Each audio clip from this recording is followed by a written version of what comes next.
बिल्कुल Morgan Stanley की तरफ से आरईसी और पीएफसी पर रिपोर्ट आई है जहां पे दोनों स्टॉक को डाउनग्रेड किया था। इंटरेस्टिंग बात यह कि मॉर्गन स्टैनली ने पिछले साल यानी कि 2025 में ही कवरेज की शुरुआत की थी। आरईसी और पीएफसी पे ओवरवेट की रेटिंग के साथ कवरेज की शुरुआत हुई थी और आज देखिए विद इन अ ईयर यहाँ पे डाउनग्रेड आते हुए नजर आया है।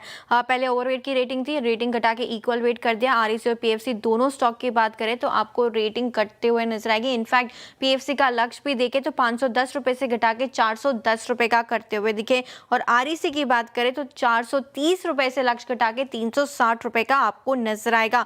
पीएफसी का लक्ष्य 20% तक यहां पे घटा दिया है मॉर्गन स्टैनली ने और आरईसी का लक्ष्य देखे तो 16% की कटौती यहां पर करते हुए नजर आए।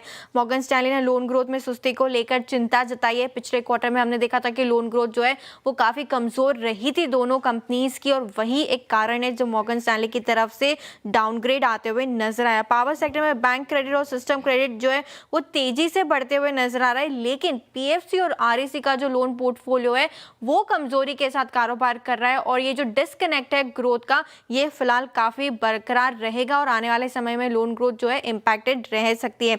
लेकिन पीएफसी साथ ही साथ जो ग्रोथ में कमी देखने को मिल रही है वो आगे जो है रिकवरी की उम्मीद थोड़ी कम नजर आ रही है। रिकवरी धीरे होने का अनुमान यहाँ पे मॉर्गन स्टैनली की तरफ से आते हुए दिखा है और ईपीएस अनुमान देखे तो वहां पर भी मॉर्गन स्टैनली की तरफ से कटौती होती हुई नजर आई है। पीएफसी का ईपीएस अनुमान FY28 एक्सपेक्टेड बेसिस पे देखे तो 5.5% से कटौती यहाँ पे की है।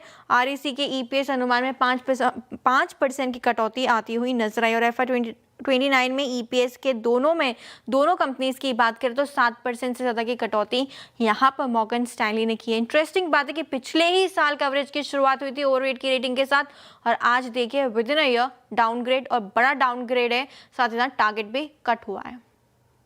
ओके,